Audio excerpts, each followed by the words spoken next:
Assalamualaikum warahmatullahi wabarakatuh.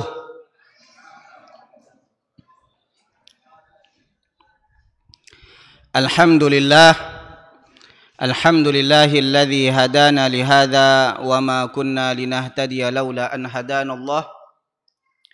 Ashhadu an la ilaha illallah wahdahu la syarika lah. Wa ashhadu anna Muhammadan abduhu wa rasuluhu la nabiyya ba'dah. Allahumma salli wa sallim wa barik alaihi wa ala alihi wa ashabihi ajma'in. Subhanaka la ilma lana illa ma 'allamtana innaka antal alimul hakim. Rabbi shrah li sadri wa yassir li amri wahlul 'uqdatam min lisani yafqahu qawli. Hasbunallahu wa ni'mal wakil, ni'mal maula wa ni'man nasir. Yang saya hormati Pak RT kita, Pak Jumiin, yang saya hormati para alim ulama, cerdik pandai, para asatidzah, yang saya hormati para pekerja dakwah KMTV dan kru-krunya, yang saya hormati muslimin dan muslimat, hadirin dan hadirat, yang kecil maupun yang sudah bersunat. Mudah-mudahan kita semuanya sentiasa berada dalam rahmat Allah Subhanahu wa taala. Amin ya rabbal alamin. Jemaah dikasihi oleh Allah Subhanahu wa taala, kita bersyukur pada Allah. Malam ini kita bersama-sama di rumah Allah Subhanahu wa taala, Masjid Jabal Rahmah. Jabal Rahmah, Jabal maksudnya adalah bukit, Rahmat adalah kasih sayang. Jabal Rahmah adalah suatu jabal, suatu bukit yang terletak di Arafah. Kata Nabi sallam, Al-Hajju Arafah, haji itu Arafah, dan ia jatuh pada 9 Zulhijjah. Dan setiap tahunnya semua umat Islam dari seluruh penjuru dunia berkumpul di Jabal Rahmah. Dan kita mohon pada Allah, mudah-mudahan semua jemaah yang hadir di sini, baik yang sudah pernah pergi ke sana ataupun belum pernah pergi ke sana, Allah Subhanahu wa taala rezekikan kita semua untuk boleh wukuf di Arafah 9 Zulhijjah pada tahun-tahun yang akan datang. Amin ya rabbal alamin. Salawat dan salam kepada Nabi kita Muhammad sallallahu alaihi wasallam dengan mengucapkan Allahumma salli ala sayyidina wa nabiyyina Muhammad wa ala alihi wa ashabihi ajma'in. Beliau dan para sahabatnya yang berusaha untuk mengembangkan Islam, mendakwahkan kalimat Allah, mendakwahkan kepada umat Islam, mendakwahkan kepada seluruh manusia tentang Islam. Alhamdulillah, disebabkan perjuangan beliau dan para sahabatnya, hari ini kita kenal dengan Islam. Kalau bukan karena perjuangan beliau dan para sahabatnya, mungkin hari ini kita menyembah batu. Mungkin hari ini kita menyembah pokok-pokok atau pohon-pohon. Mungkin hari ini kita menyembah patung-patung yang kita buat dengan tangan kita sendiri atau kita beli. Tapi walhamdulillah, disebabkan perjuangan beliau dan para sahabatnya, hari ini kita kenal dengan zat yang telah menciptakan kita, yaitu Rabbul Alamin, Allah Subhanahu wa ta'ala. Jemaah dikasihi oleh Allah Subhanahu wa ta'ala, malam ini kita teruskan kajian kita dalam hikmah di balik kisah-kisah dalam Al-Quran. Seperti mana kita tahu, dalam Al-Quran banyak sekali cerita-cerita atau kisah-kisah yang Allah sebutkan. Dan setiap kisah mempunyai hikmah dan pelajaran. Dan kisah yang disebutkan dalam Al-Quran tidaklah sepanjang sinetron, tidaklah sepanjang drama-drama Korea, dan tidak seindah drama-drama Melayu. Kisah-kisah dalam Al-Quran singkat, padat, tapi Masya Allah penuh dengan pelajaran, penuh dengan hikmah, yang jika seorang Muslim mengambil pengajaran daripada kisah-kisah dalam Al-Quran, insya Allah dia akan selamat dunia dan selamat di di akhirat. Jemaah dikasihi oleh Allah Subhanahu wa taala. Malam ini kisah yang akan kita kongsikan, yang akan kita sharing adalah kisah tentang Nabi Yusuf wa ikhwatihi. Kisah Nabi Yusuf dan abang-abangnya. Kisah ini sudah biasa jemaah. Kisah ini sudah biasa kita dengar dan mungkin sudah kita baca bagi yang suka baca Al-Quran.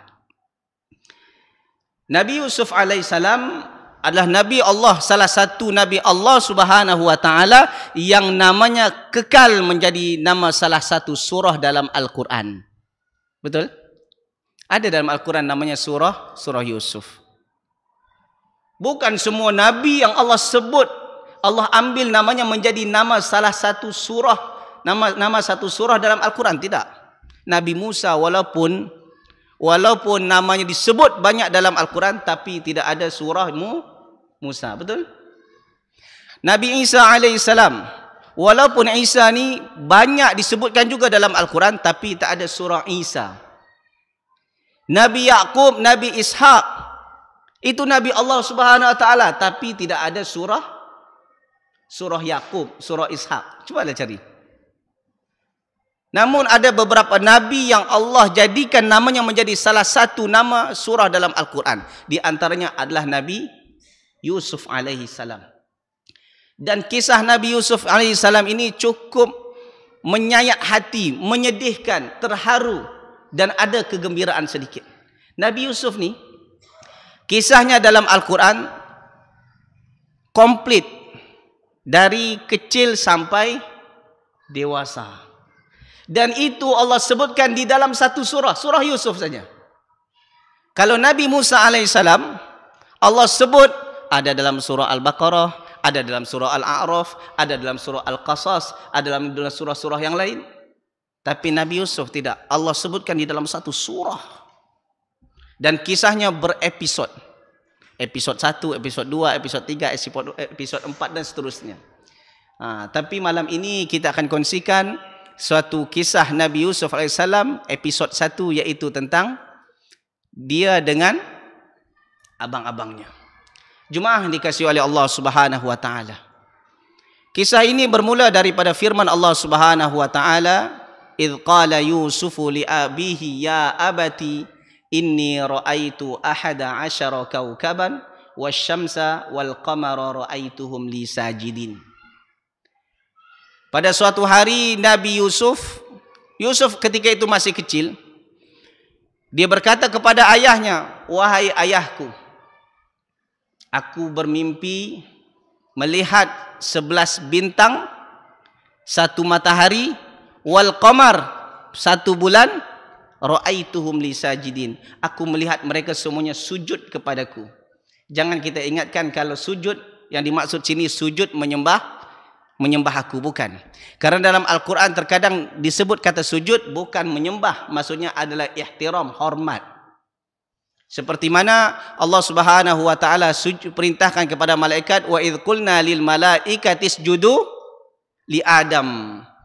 Dan ketika kami, yaitu Allah Subhanahu wa taala berfirman menyuruh para malaikat usjudu li Adam, sujud kepada Adam. Apa maksud sujud di sini? Hormat. Bukan sujud menyembah.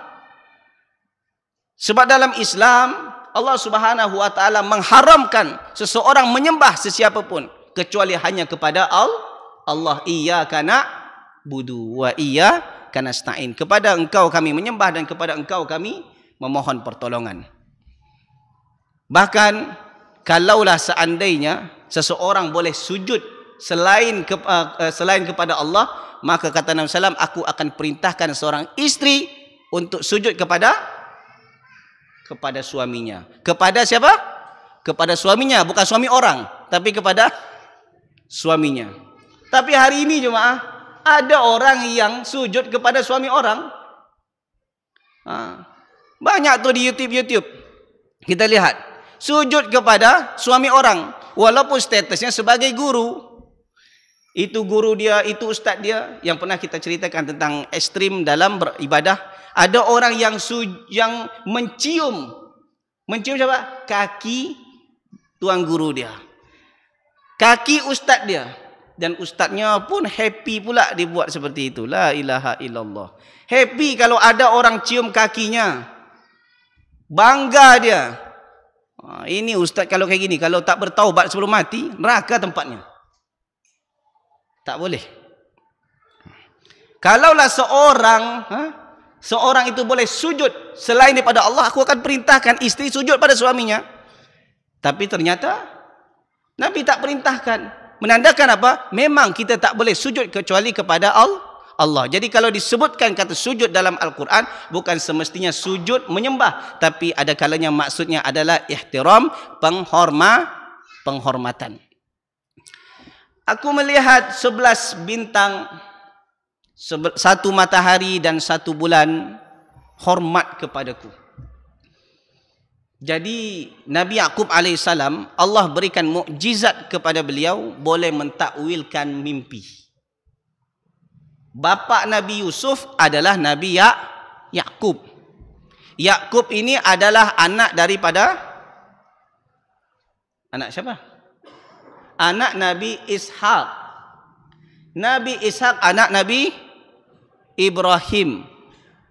Yusuf bin Yaqub bin Ishaq bin Ibrahim. Masya Allah. Dia Nabi, ayah dia Nabi, atuk dia Nabi, moyang dia pun Nabi. Masya Allah, ya kan? Keturunan Nabi semua. Jemaah dikasihi oleh Allah Subhanahu wa taala. Nabi Yusuf alaihissalam, dia bermimpi melihat 11 bintang. Namun apa kata ayahnya? Kamu tahu tak 11 itu siapa? 11 itu adalah saudara-saudara kamu. Karena Nabi Yusuf itu punya 11 saudara. Punya 11 saudara. Ini 10 tambah 1 lagi. 11. Nanti dibilang pula, oh orang ustaz tak pandai mengira. Ini bukan 11. 10 tambah 1 jadi 11. Dengan Nabi Yusuf jadi total 12. Nabi Yusuf itu dia hanya punya saudara kandung 1 orang, namanya Benyamin. 1 orang saja saudara kandung dia. Dan itu daripada 1 ibu, 1 ayah. Ayahnya Nabi Yaqub, ibunya nama Rahel. Adapun 10 orang ini itu 1 bapa tapi lain ibu. Maknanya apa tu?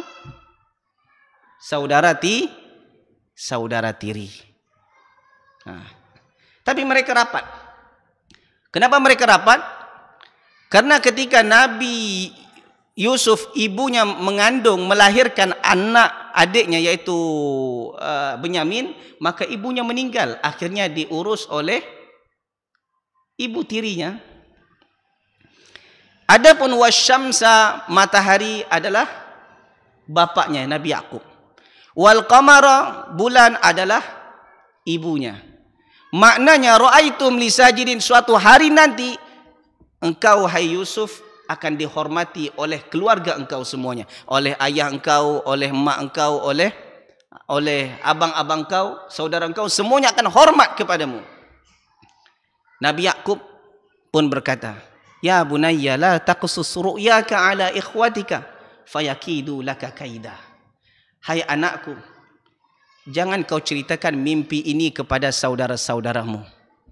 Sebab kalau mereka dengar mimpi ini, saya bimbang, saya takut.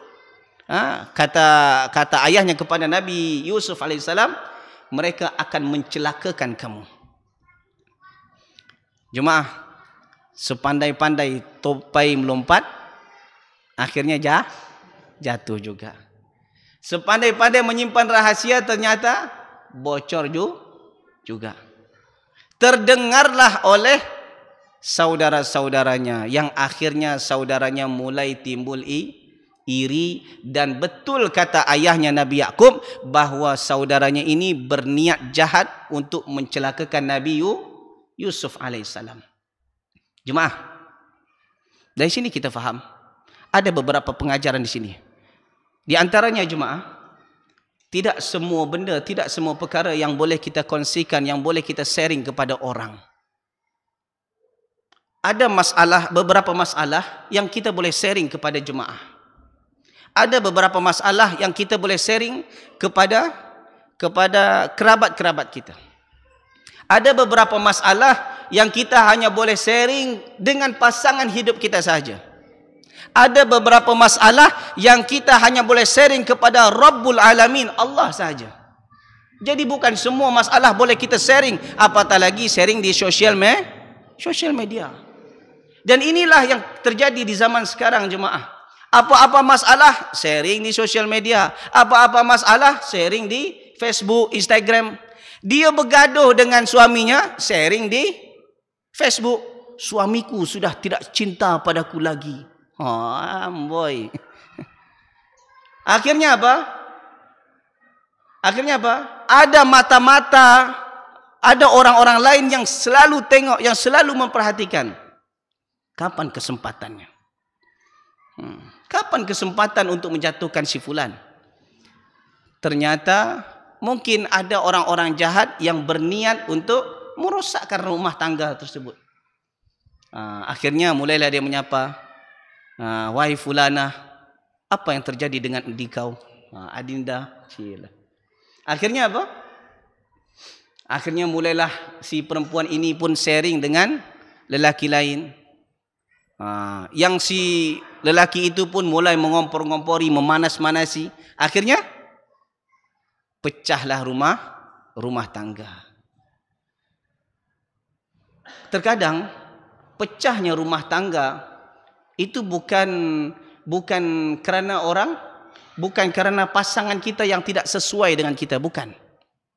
Pecahnya rumah tangga bukan kerana kita tak klop lagi, tak sesuai, tidak selari lagi dengan pasangan hidup kita, bukan. Terkadang disebabkan ada orang ketiga.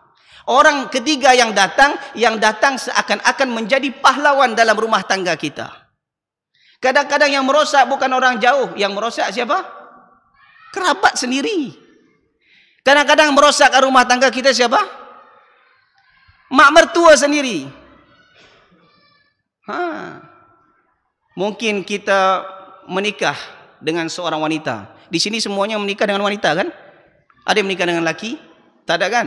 Alhamdulillah, Masya Allah. Menikah dengan seorang perempuan. Seorang wanita atau seorang perempuan ni? Sama ya? Menikah dengan seorang perempuan. Ternyata mak mertua kita tidak menyukai kita. Atau sebaliknya, bapa ibu kita tidak suka dengan calon kita. Ingin memutuskan tidak boleh. Jadi dipanaskan dulu, dipanaskan. Akhirnya lama-lama jadi apa? Jadi pecah. Rumah tangga seperti itu, jemaah. Rumah tangga kadang-kadang rosaknya sebab apa? Sebab ada orang ketiga, bukan orang jauh, kadang kerabat sendiri. Dan orang yang ingin mencelakakan kita terkadang adalah kerabat kita sendiri. Jadi tidak betul statement orang mengatakan kalau si fulan diterima oleh keluarganya menandakan fulan itu baik. Belum tentu. Kan hari ini ada yang viral ketika seseorang menghentam Syekh Muhammad bin Abdul Wahab, ya kan? Alasannya apa? Abangnya tidak setuju dengan dakwahnya dan bapaknya juga tidak setuju dengan dakwahnya. Karena itu akhirnya apa? Dakwahnya tidak benar sebab apa? Sebab bapaknya sendiri dan abangnya sendiri tidak bersetuju dengan Syekh Muhammad bin Abdul Wahab. Pernah dengar tak ni? Pernah dengar kan? Dan ini menjadi statement, menjadi alasan, menjadi hujah untuk menuduh dakwah Syekh Muhammad bin Abdul Wahab tidak benar. Kalaulah seperti itu, habis kita jemaah. Nabi Muhammad pun juga ditentang oleh pamannya sendiri. Siapa dia? Abu Lahab. Nabi Ibrahim pun juga ditentang oleh ayahnya. Nabi Nuh juga ditentang oleh siapa? Oleh istrinya. Nabi Lut ditentang oleh siapa? Oleh istrinya. Kalau seperti itu maka tak ada yang benar satu pun dakwah Nabi. Hampir semuanya banyak yang salah dakwah Nabi. Jadi jemaah, terkadang orang yang ingin mencelakakan kita bukan orang jauh. kadang kerabat sendiri. Jadi bukan semua benda yang boleh kita sharing dengan orang lain. Ada beberapa yang boleh kita sharing, ada yang boleh kita rahasiakan. Akhirnya jemaah dikasihi oleh Allah Subhanahu wa taala. Ketika itu berita ini sampai kepada saudara-saudaranya. Mulailah saudara-saudaranya ini berniat jahat untuk mencelakakan siapa? Nabi Yusuf alaihissalam. Dan ditambah lagi Nabi Yakub ketika mendengar perkataan Nabi Yusuf yang kecil ini, mimpi Nabi Yusuf ini, dia rasa sayang Nabi Yakub kepada Yusuf bertambah daripada sebelumnya. Sebelumnya memang sudah sayang, tapi yang ini bertambah rasa sayangnya kepada Nabi Yusuf. Dan ini terasa oleh siapa? Oleh saudara-saudaranya. Sehingga saudaranya mengatakan apa? Idh qalu la Yusufu wa akhuhu ahabbu ila abina minna wa nahnu usbah inna abana lafi dhalalim mubin. Apa kata saudaranya ketika mereka berkumpul, abang-abangnya berkumpul? Yusuf dan saudaranya Benyamin lebih dicintai oleh bapa kita berbanding cintanya kepada kita. Ini siapa yang cakap ni? Abang-abangnya. Wa nahnu usbah. Sementara kita sendiri adalah orang yang kuat. Kita yang selalu tolong ayah kita. Apa-apa masalah ayah kita ni, kita yang tolong. Bukan Yusuf. Yusuf kecil lagi. Yusuf tak boleh tolong ayah, masih kecil. Semua apa masalah, problem, kita yang tolong ayah. Tapi kenapa rasa cinta dan sayang ayah bercondong kepada Yusuf dan saudaranya berbandingkan dengan kita? Inna abana lafi dhalalim mubin. Sesungguhnya bapa kita sudah dolal, sudah sesat, sudah keliru, sudah menyimpang yang jelas. Akhirnya ketika mereka bermusyawarah, kerana geramnya mereka, kerana dengkinya, hasadnya mereka, akhirnya apa? Ada salah seorang di antara mereka mengatakan, uqtulu Yusuf. Bunuhlah Yusuf. Bunuh Yusuf, awi tarahuhu ardan. Yakhlu lakum wajhu abikum wa takunu min ba'di qauman salihin. Bunuh saja Yusuf, settle cerita. Engkau bunuh Yusuf atau campakkan Yusuf ke mana? Ke suatu tempat yang jauh sehingga bapa kita tak boleh jumpai Yusuf, tapi selepas tu kita jadi orang baik dan rapat dengan ayah. Jadi sebenarnya abang-abangnya ni jealous. Tahu jealous? Cemburu. Abang-abang ni jealous, cemburu kepada Yusuf. Mereka ingin kasih sayang daripada ayahnya, tapi ternyata kasih sayang ayah condong kepada Yusuf dan saudaranya. Terasa oleh mereka. Tapi salah seorang mereka mengatakan, qala qailum minhum la taqtulu Yusuf wa alquhu fi ghayabatil jubbi yaltaqithu ba'du sayyarati in kuntum fa'ilin. Janganlah bunuh Yusuf. Tak payah bunuh Yusuf. Tapi campakkan dia di situ, ada satu perigi, ada satu sumur, masukkan dia ke dalam itu. Nanti akan ada orang musafir yang akan memungut dia dan dibawanya dia pergi, settle cerita. Akhirnya untuk membuat rencana ini, mereka pun jumpa dengan bapaknya. Ya bapakku, wahai, qalu ya abana, wahai bapakku. Kenapa engkau tak izinkan kami bermain dengan Yusuf? Yusuf kan sudah besar, jangan dia berkepit dengan bapa aja, bagilah dia main dengan kita. Qala inni la yahzununi an tadhhabu bih wa akhafu ay ya'kulahu adh-dhi'bu wa antum anhu ghafilun. Begini, aku sedih kalau seandainya engkau bawa Yusuf pergi, dan aku takut kalau seandainya engkau pergi, nanti di padang pasir tersebut ada serigala makan Yusuf. Ketika itu engkau memang kuat, tapi engkau lalai ketika itu. Engkau sibuk dengan urusan engkau tinggalkan Yusuf, dan Yusuf dimakan serigala nantinya.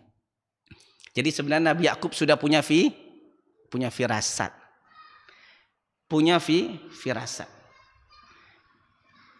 Dia punya firasat kalau seandainya Nabi Yusuf dibiarkan pergi sama abang-abangnya, pasti akan celaka, pasti akan dilukai. Ternyata betul. Karena pandainya abang-abangnya merayu, akhirnya diizinkan juga. Falamma dhahabu bihi wa ajma'u ay yaj'aluhu fi ghayabatil jubb.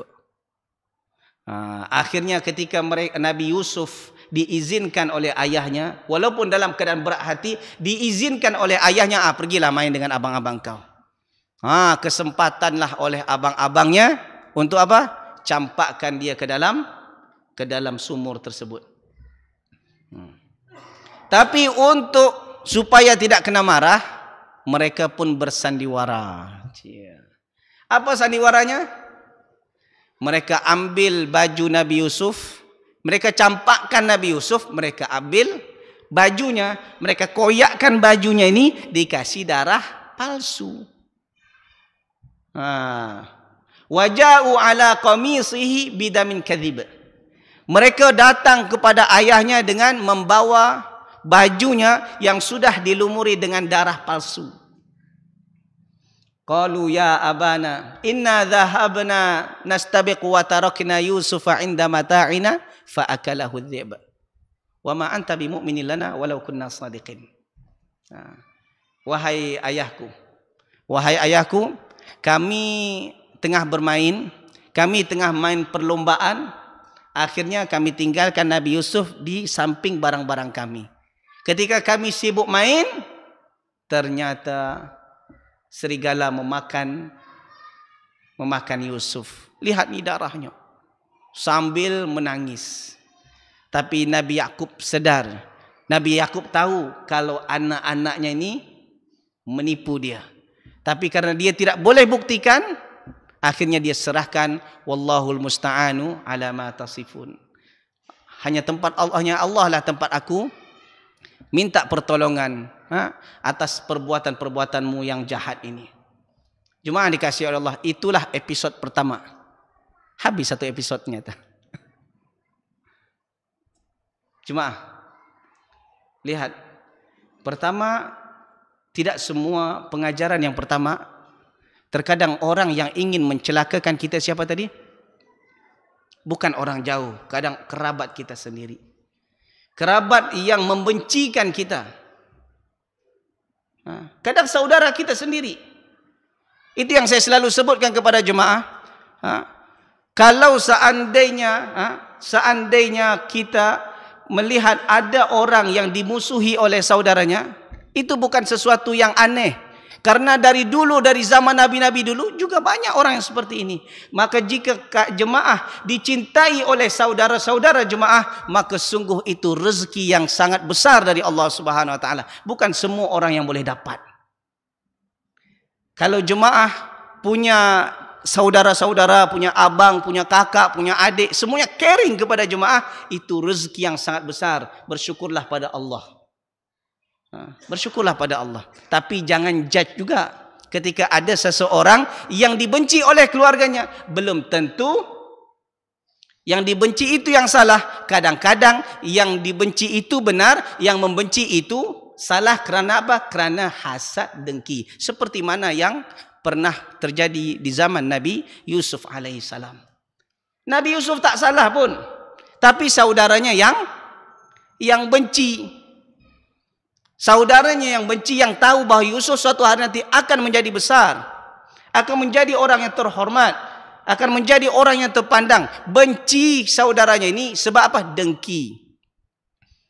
Orang kalau sudah dengki ini bahaya jemaah. Semua benda, semua perkara haram pun dia buat. Itulah sebabnya Nabi SAW katakan, Iyakumul hasad, fa innal hasada ta'kulul hasanat, ya'kulul hasanat kama ta'kulun narul hatab. Jauhilah olehmu sifat dengki. Kerana sebab apa? Sebab dengki boleh memakan pahala kita seperti mana api memakan kayu bakar. Dengki ini sebenarnya ada pada setiap diri manusia. Betul tak? Bohonglah kalau ada orang katakan, saya ni tak pernah dengki, tak pernah berdengki dengan orang tipu. Biasanya dengki sama dengki ni orang yang selevel juga jemaah. Ustaz dengkinya dengan ustaz. Tengok tu ustaz tu baru lagi bawa no. Dah ramai pula jemaah dengki dia. Itu masalah jemaah. Ustaz dengan ustaz dengkinya. Penjual bubur dengan penjual bubur. Takkan penjual bubur dengki dengan menteri, tak akan pernah.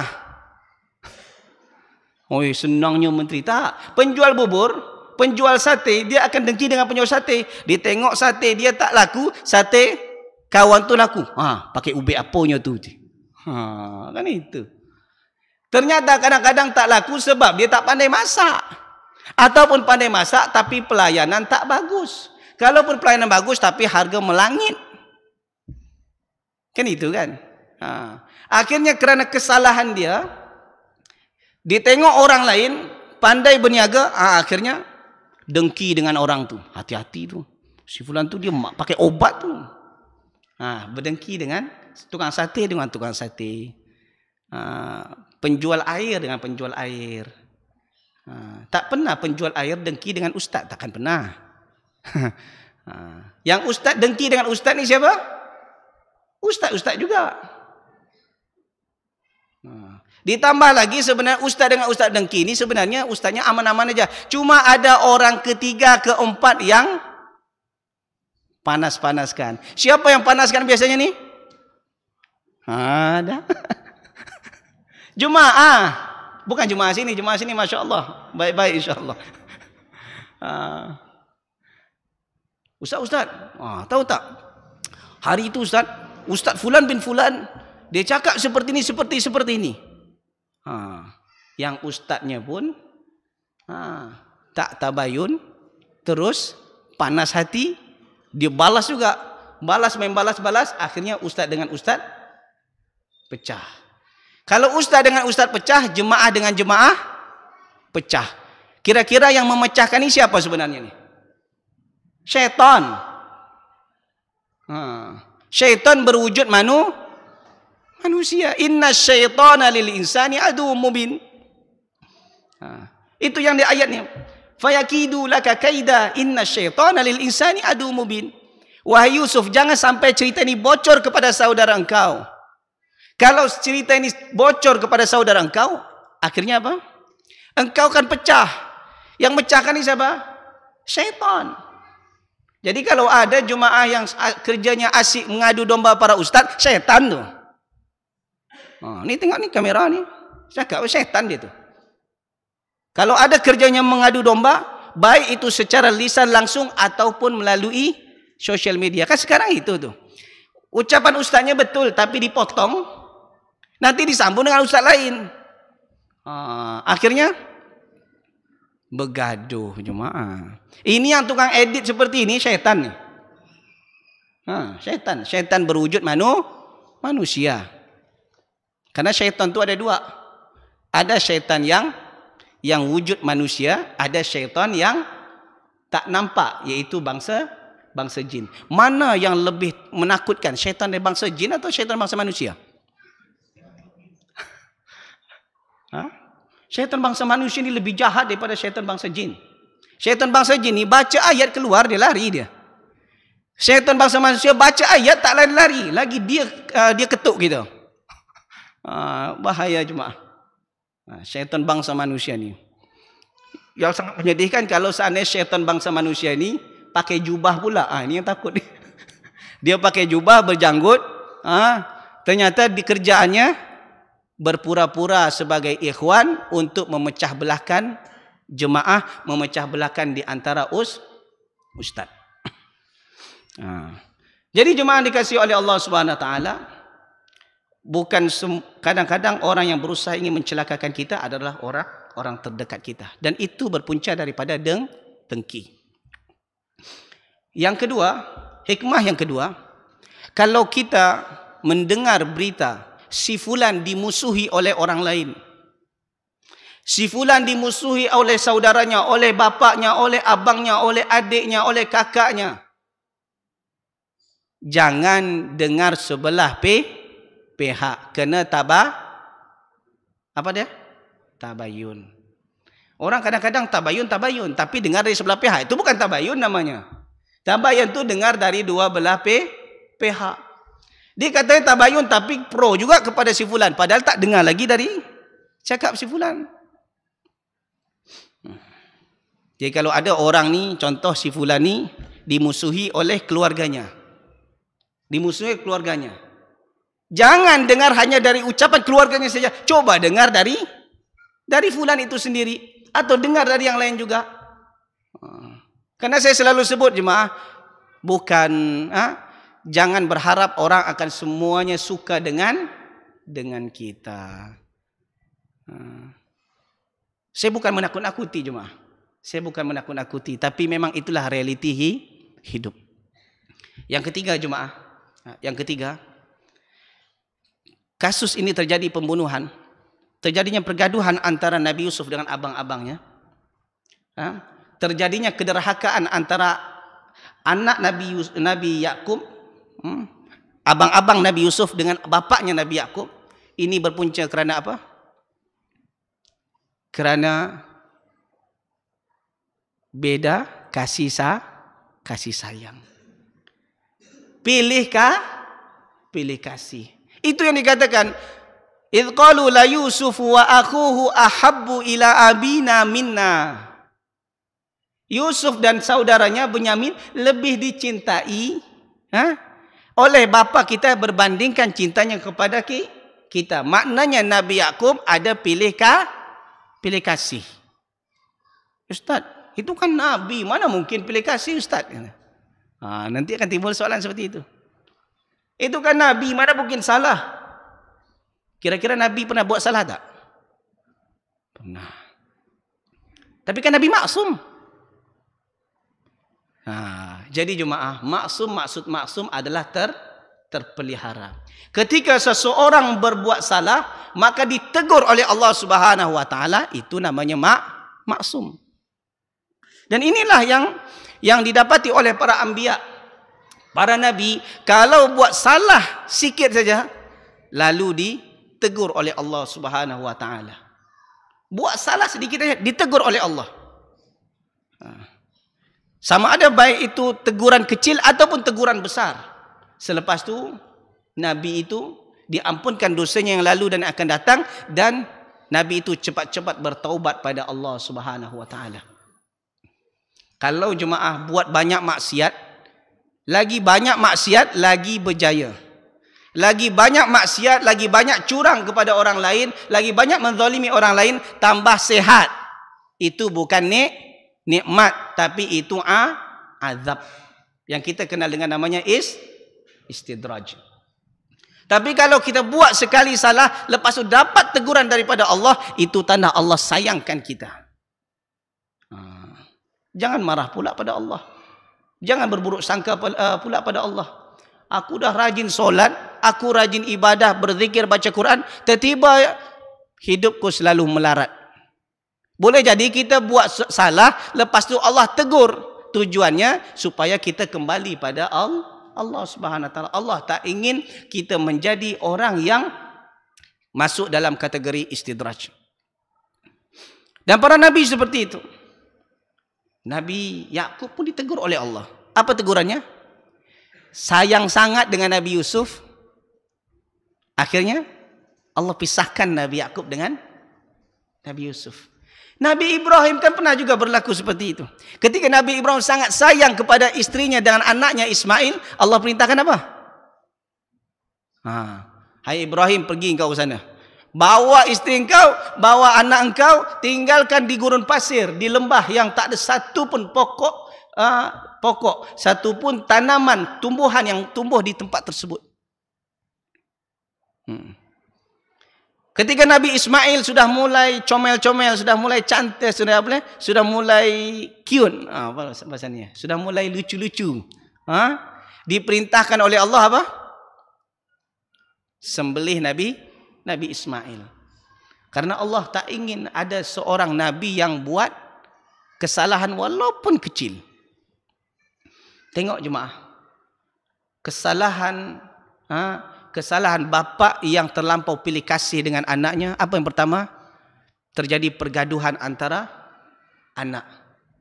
Jadi kalau seandainya ada kita punya anak dan anak kita ni bergaduh sesama mereka, siapa yang perlu bermuhasabah? Bapa dan ibu harus muhasabah, introspeksi diri. Kadang-kadang si dah azan ni. Azan dulu atau macam mana? Azan dulu.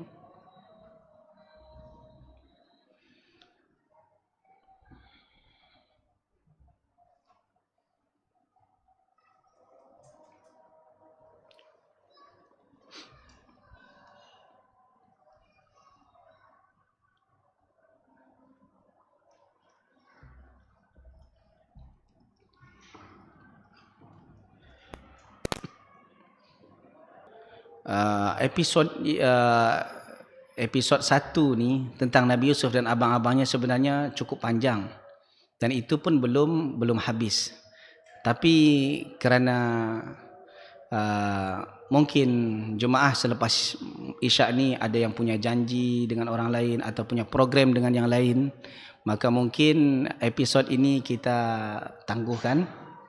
InsyaAllah kita akan sambung pada episod berikutnya tentang masalah Nabi Yusuf dengan abang-abangnya. Sebenarnya masih banyak lagi, masih panjang lagi, dan kisah ni memang cukup menarik sebenarnya, dan hikmahnya masih banyak lagi, tapi kerana kesempitan masa mungkin kita cukupkan dulu sampai di sini. Okey. Kalau ada pertanyaan saya bagi masa 2 atau 5 minit. Yang mau bertanya silakan.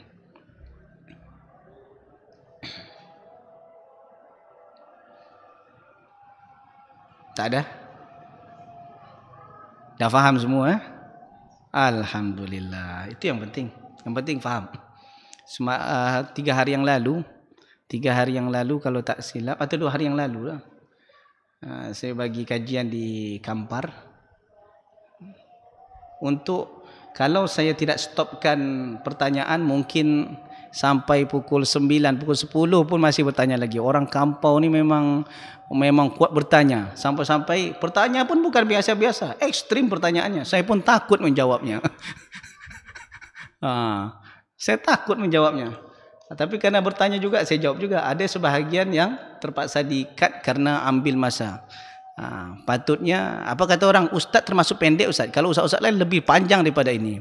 Mungkin kawasan itu kawasan orang yang suka banyak bertanya. Kalau di sini kawasannya adalah orang yang sudah banyak faham daripada bertanyanya. Okey, cukuplah sampai di sini dulu jemaah. Kalau ada betul itu datang dari Allah, silap salah berpunca daripada kebodohan dan kejahilan saya sendiri, kepada Allah saya minta ampun. Dan kepada jemaah dan semua penonton, saya mohon maaf. Subhanakallah bihamdik, asyhadu an la ilaha illa anta, astaghfiruka wa atubu ilaik. Assalamualaikum warahmatullahi wabarakatuh.